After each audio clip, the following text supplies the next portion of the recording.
Noong panahon ng pananakop ng mga Kastila, may isang pamilya sa La Union na hindi nagustuhan ang paglakad ng mga Kastila sa pamahalaan ng Pilipinas. Ang haligi ng pamilya ay si Miguel Silang at ang kanyang asawa na si Nicolasa de los Santos. Makalipas ang panahon, siya ay nabuntis at nanganak ng isang lalaki na kanilang ipinangalan na Diego Baltazar Silang. Isang araw, sabi ni Miguel Silang sa kanyang asawa, "Grabe na ang mga Espanyol. Hindi ko na matitiis ang kahirapan binibigay nila sa atin. Bukas na bukas, ako ay mag-aalsa kasama ang kapwa kong mga Pilipino laban sa mga Espanyol." Tinupad nga ni Miguel Silang ang kanyang sinabi. Kinabukasan, sinugod nila Silang ang pwersa ng mga Espanyol, ngunit sa kasamaang palad, sila ay natalo at si Miguel Silang ay napatay. Nang dumating ang masamang balita kay Nicolasa de los Santos, nang hina ang kanyang loob at naisip ang kaligtasan ng kanyang anak. "Nako, anak, kailangan makaalis ka dito, kung hindi baka kunin ka ng mga Espanyol mula sa akin." Nang sumunod na araw, dinala niya si Diego sa isang kumbento at iniwan siya sa harap ng pintuan at kumatok. Lumabas ang isang pari na vegan at sinabi, "Sino naman kaya ang nag-iwan sa kawawang sanggol na ito? Huwag kang mag-alala, ako ang mag-aalaga sa iyo hanggang sa iyong paglaki." Makalipas ang ilang taon, lumaki na si Diego Silang at tumutulong kay Padre Cortes y Crisolo na siyang nagpalaki sa kanya. Nang maging binata na si Diego, siya ang naging tagapagdala ng mga mensahe ng mga pari sa Maynila. Dahil wala pang mga kalye noon papunta sa Maynila at tubig lamang ang maaaring daanan ng transportasyon, naglalakbay siya gamit ang bangka.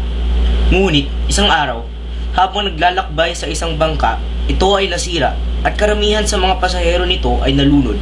Ngunit maswerte rin si Silang dahil siya ay nabuhay, ngunit siya ay naging tagasunod ng mga katutubo sa Zambales.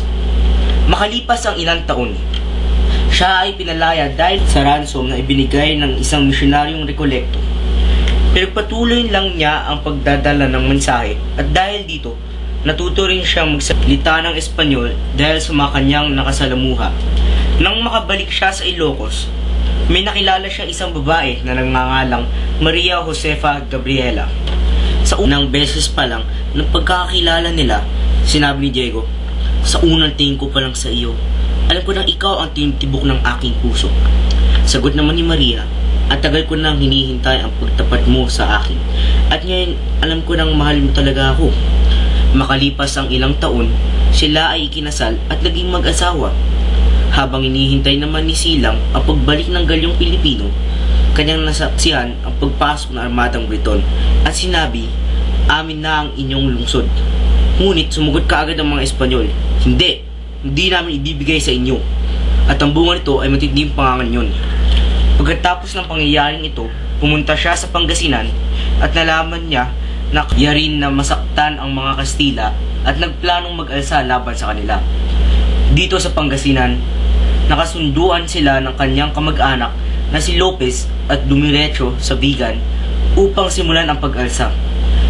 Dahil ang Maynila ay wala na sa kanilang kamay, hindi na kailangan pang ituloy ang pagbayad ng tributo sa mga Kastila at sinabi na ni Silang sa kanyang sarili, "Kailangan na natin ipaglaban ang ating bayan sa mga Briton."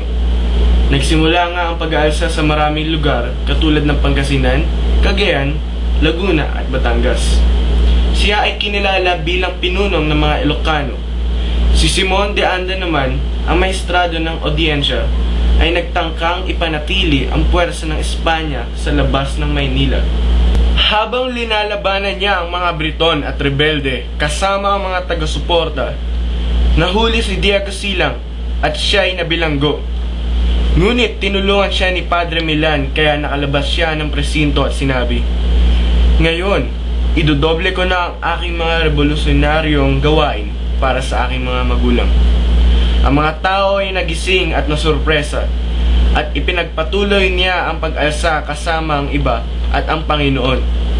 Hindi sumuko si Silang sa pag-aalsa laban sa mga Espanyol. Pinalakas niya palalo ang kanyang pag-aalsa sa pamamagitan ng pakikipag-ugnayan sa mga Briton. Kanyang sinabi sa pamamagitan ng isang sulat na, "I too want to take down the Spaniards.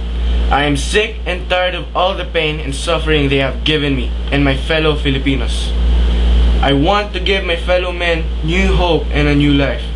I am willing to give all the help you need to defeat the Spaniards. Sumagot naman ang pinuno ng mga Briton. Itinalaga si Silang bilang Sargento Mayor at Alcalde Mayor. Inis na inis si Simon de Anda at ang mga Espanyol kay Silang at sa mga Briton. Pinagkasunduan nilang mga Espanyol na gawin nila ang lahat, mapatigil lamang ang puwersa ni Silang at ang mga Briton. Sinubukan ni De Anda ang lahat ng paraan upang matalo nila si Silang. Ngunit laging naging handa si Silang at hindi sila nagtatagumpay. Dahil dito, mas lalo pang nainis si De Anda at ang mga Espanyol. Nakaisip si De Anda ng paraan upang mapatumba na talaga si Silang. Inutos niya sa kapwa niya Espanyol na maghanap kayo ng sino mang taong makapagpapatumba kay Diego Silang at bibigyan ko ang taong iyon ng napakaraming pabuya. Naghanap at naghanap ang mga Espanyol at sa wakas may sumagot. Ang mga taong ito ay sina Miguel Vicos at Pedro Becbec.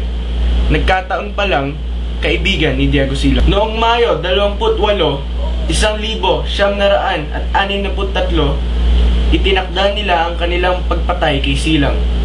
Binisita nilang dalawa si Silang sa Casa Real sa Vigan.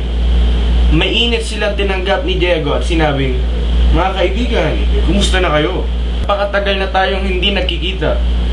Sa hindi inaasahang pagkakataon ni Diego Silang, siya ay binaril ng kanyang dalawang kaibigan sa likod at namatay.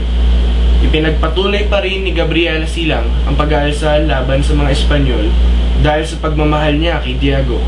Ngunit sa kasamaang palad, hindi rin siya nagtagumpay.